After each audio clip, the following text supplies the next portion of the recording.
Baik, di sini saya sebagai pemateri ke-6, saya akan melanjutkan penjelasan dari pemateri sebelumnya. Pemateri sebelumnya telah menjelaskan tentang implementasi kurikulum.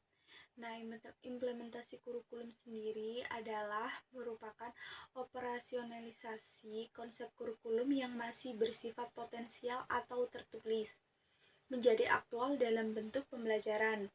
Dalam kurikulum sekolah, konsep kurikulum tersebut terdapat pada standar kompetensi lulusan, standar isi, standar proses, dan standar penilaian. Nah, yang pertama saya akan menjelaskan tentang standar kompetensi lulusan. Dalam Peraturan Pemerintah Nomor 54 Tahun 2013 tentang Standar Kompetensi Lulusan Pendidikan Dasar dan Menengah disebutkan, standar kompetensi lulusan adalah kriteria mengenai kualifikasi kemampuan lulusan yang mencakup sikap, pengetahuan, dan keterampilan. Standar kompetensi lulusan digunakan sebagai acuan utama pengembangan standar isi, standar proses, standar penilaian pendidikan, standar pendidik, dan tenaga kependidikan, standar sarana dan prasarana, standar pengelolaan, dan standar pembiayaan. Nah, standar kompetensi lulusan terdiri atas kriteria kualifikasi kemampuan peserta didik yang diharapkan dapat dicapai setelah menyelesaikan masa belajarnya di satuan pendidikan pada jenjang pendidikan dasar dan menengah. Untuk mengetahui ketercapaian dan kesesuaian antara standar kompetensi lulusan dan lulusan dari masing-masing satuan pendidikan dan kurikulum yang digunakan pada satuan pendidikan tertentu, perlu dilakukan monitoring dan evaluasi secara berkala dan berkelanjutan dalam setiap periode. Hasil yang diperoleh dari monitoring dan evaluasi ini bisa digunakan sebagai bahan masukan bagi penyempurnaan standar kompetensi lulusan di masa yang akan datang kemudian. Nah, lulusan SD atau MI atau SDLB atau paket A memiliki kualifikasi kelulusan. Yang pertama yaitu sikap. Sikap yang memiliki perilaku yang mencerminkan sikap orang beriman, berakhlak mulia, berilmu, percaya diri, dan bertanggung jawab dalam berinteraksi secara efektif dengan lingkungan sosial dan alam di lingkungan rumah, sekolah, dan tempat bermain mereka. Nah, kemudian yang kedua ada pengetahuan. Nah, pengetahuan di sini harus memiliki pengetahuan faktual dan konseptual berdasarkan rasa ingin tahunya tentang ilmu pengetahuan, teknologi, seni, dan budaya dalam wawasan kemanusiaan, kebangsaan, kenegaraan, dan peradaban terkait fenomena dan kejadian di lingkungan rumah, sekolah, dan tempat bermain mereka. Nah, yang ketiga ada keterampilan. Keterampilan di sini memiliki kemampuan pikir dan tindak yang produktif dan kreatif dalam ranah abstrak dan konkret sesuai dengan yang ditugaskan kepadanya. Baik, pada slide selanjutnya saya akan menjelaskan tentang standar isi. Dalam Peraturan Pemerintah Nomor 64 Tahun 2013 tentang Standar Isi Pendidikan Dasar dan Menengah disebutkan, standar isi disesuaikan dengan substansi tujuan pendidikan nasional dalam domain sikap spiritual dan sikap sosial, pengetahuan, dan keterampilan. Nah, standar isi ini biasanya dikembangkan untuk menentukan kriteria ruang lingkup dan tingkat kompetensi yang sesuai dengan kompetensi lulusan yang dirumuskan pada standar kompetensi lulusan, yakni sikap, pengetahuan, dan keterampilan. Karakteristik kesesuaian, kecukupan, keluasaan, dan kedalaman materi ditentukan sesuai dengan karakteristik kompetensi beserta proses pemerolehan kompetensi tersebut. Tingkat kompetensi ini biasanya dikembangkan berdasarkan 3 kriteria. Yang pertama yaitu 1. Tingkat perkembangan peserta didik. Kemudian yang kedua, kualifikasi kompetensi Indonesia. Yang ketiga, penguasaan kompetensi yang berjenjang. Selain itu, tingkat kompetensi juga memperhatikan tingkat kerumitan atau kompleksitas atau kompetensi fungsi satuan pendidikan dan keterpaduan antara jenjang yang relevan.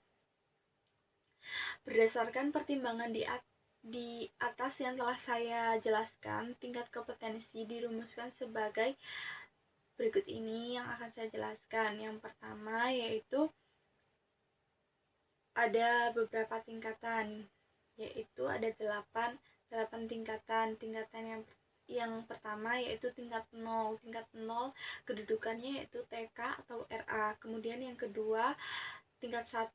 Kelas ini terdapat pada kelas 1 dan kelas 2 SD, MI, SDLB atau paket A. Kemudian yang ketiga ada tingkat 2. Yang tingkat 2 yaitu kelas 3 dan kelas 4 SD. Nah, kemudian yang keempat ada tingkat 3. Tingkat 3 diduduki oleh kelas 5 dan kelas 6 SD. Kemudian yang kelima ada tingkat 4. Tingkat 4 diduduki oleh kelas 7 dan kelas 8 sekolah menengah pertama. Nah, yang keenam ada tingkat 4A. Tingkat 4A ini diduduki oleh kelas 9. Nah, kemudian yang ketujuh ada tingkat 5. Tingkat 5 diduduki oleh kelas 11, kelas 10 dan kelas 11 sekolah menengah atas atau sekolah menengah kejuruan. Nah, kemudian yang ke-8 ada tingkat 6. Tingkat 6 ini diduduki oleh kelas 12 SMA atau SMK. Nah, ini juga diduduki oleh paket C atau kejujuran. Nah, berdasarkan tingkat kompetensi yang telah saya bacakan tadi, kompetensi yang bersifat generik selanjutnya digunakan sebagai acuan dalam mengembangkan kompetensi yang bersifat spesifik dan ruang lingkup materi untuk setiap muatan kurikulum. Yang ketiga ada standar proses. Dalam Peraturan Pemerintah Nomor 65 Tahun 2013 tentang Standar Proses Pendidikan Dasar dan Menengah disebutkan standar proses adalah kriteria mengenai pelaksanaan pembelajaran pada satuan pendidikan untuk mencapai standar kompetensi kelulusan. Standar proses dikembangkan mengacu pada standar kompetensi lulusan dan standar isi yang telah ditetapkan sesuai dengan ketentuan dalam Peraturan Pemerintah Nomor 19 Tahun 2005 tentang Standar Nasional Pendidikan sebagaimana telah diubah dengan Peraturan Pemerintah Nomor 32 Tahun 2013 tentang perubahan atas Peraturan Pemerintah Nomor 19 Tahun 2005 tentang Standar Nasional Pendidikan. Proses pembelajaran pada satuan pendidikan diselenggarakan secara interaktif, inspiratif, menyenangkan, menantang, memotivasi peserta didik untuk berpartisipasi aktif, serta memberikan ruang yang cukup bagi prakarsa, kreativitas, dan kemandirian sesuai dengan bakat, minat, dan perkembangan fisik serta psikologis peserta didik. Untuk itu, setiap satuan pendidikan melakukan perencanaan pembelajaran, pelaksanaan proses pembelajaran, serta penilaian proses pembelajaran untuk meningkatkan efisiensi dan efektivitas ketercapaian sebagai kompetensi lulusan. Sesuai dengan standar kompetensi lulusan dan standar isi, maka prinsip pembelajaran yang digunakan ada beberapa di antaranya, yaitu yang pertama, dari peserta didik diberitahu menuju peserta didik mencari tahu.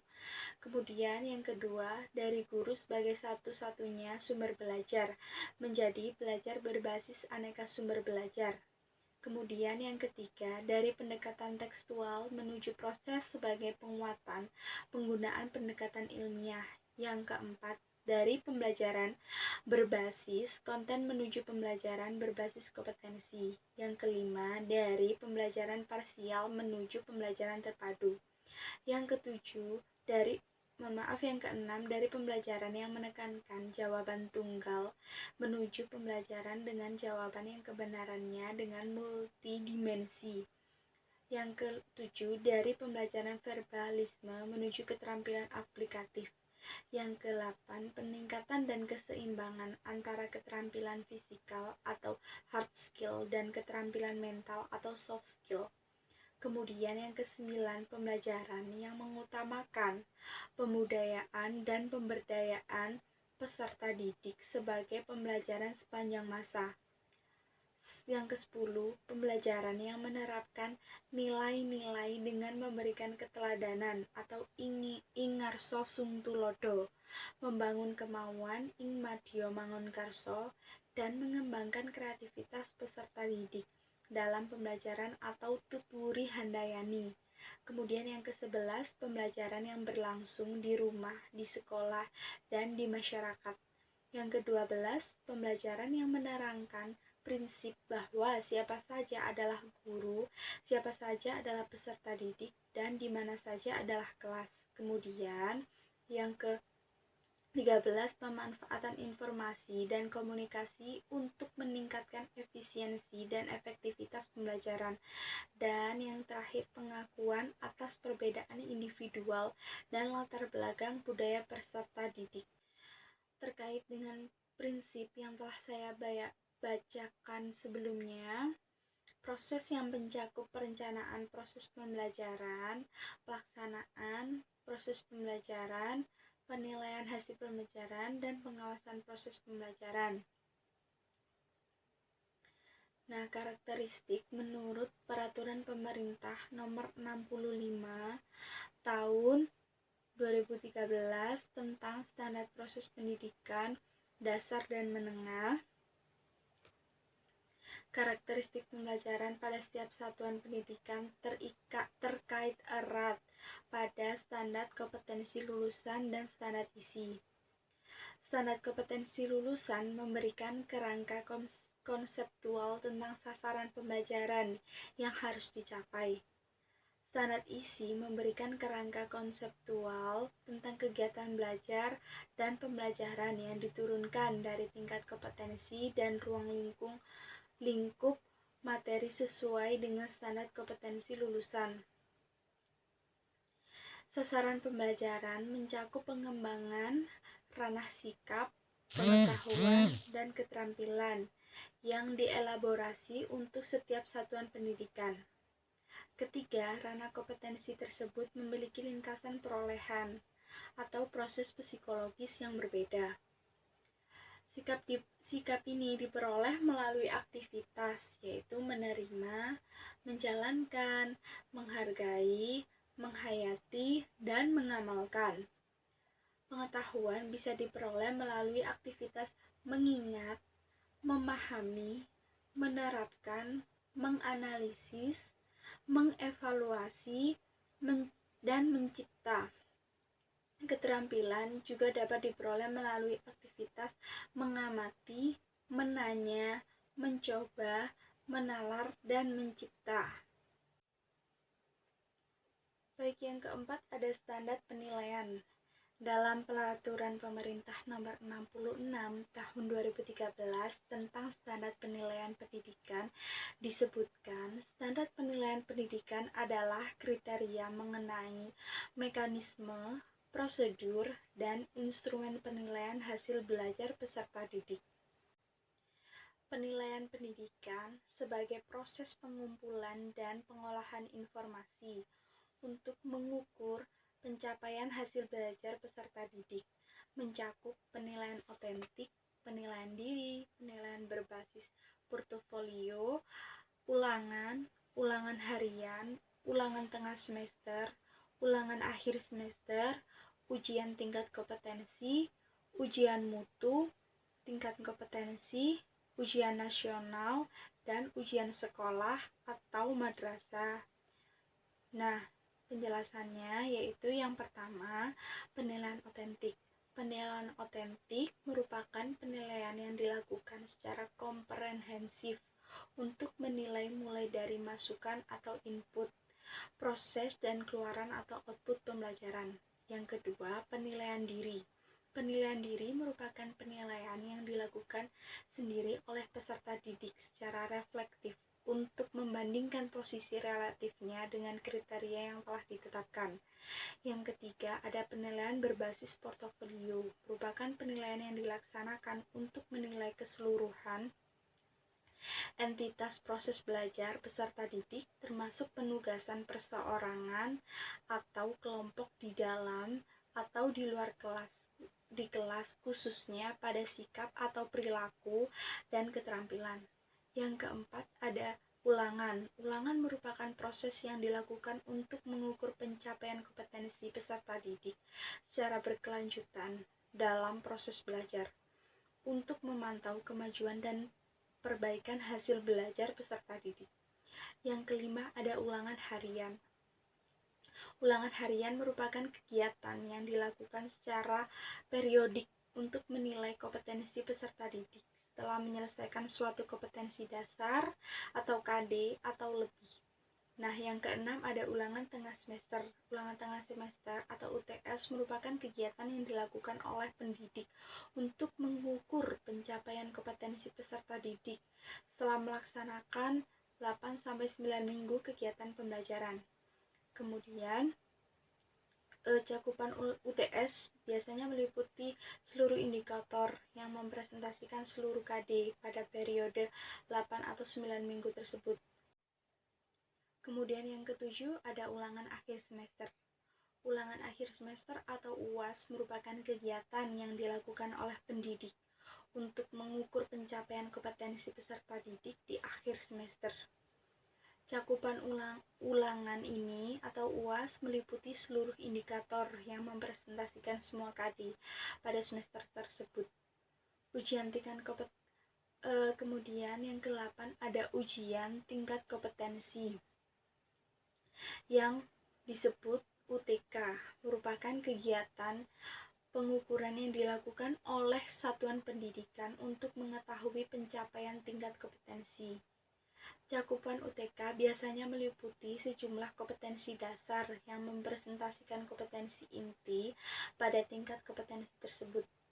Yang kesembilan ada ujian mutu tingkat kompetensi yang selanjutnya bisa disebut UMTK, merupakan kegiatan pengukuran yang dilakukan oleh pemerintah untuk mengetahui pencapaian tingkat kompetensi. UMTK biasanya mencakup sejumlah kompetensi dasar yang mempresentasikan kompetensi inti pada tingkat kompetensi tersebut. Yang ke-10, ujian nasional atau UN. Kegiatan ini merupakan pengukuran kompetensi tertentu yang dicapai peserta didik dalam rangka menilai pencapaian standar nasional pendidikan yang dilaksanakan secara nasional. Nah, yang ke-11 ada ujian sekolah atau madrasah. Merupakan kegiatan pengukuran pencapaian kompetensi di luar kompetensi yang diujikan pada UN. Nah, ujian sekolah ini dilakukan oleh satuan pendidikan. Kemudian, saya akan menjelaskan tentang prinsip dan pendekatan penilaian hasil belajar peserta didik pada jenjang pendidikan dasar dan menengah didasarkan pada prinsip yang pertama yaitu objektif. Berarti penilaian berbasis pada standar dan tidak dipengaruhi faktor subjektif penilai. Kedua, yaitu terpadu. Berarti penilaian oleh pendidik dilakukan secara terencana, menyatu dengan kegiatan pembelajaran dan berkesinambungan. Yang ketiga, ekonomis. Berarti penilaian yang efisien dan efektif dalam perencanaan, pelaksanaan, dan pelaporannya.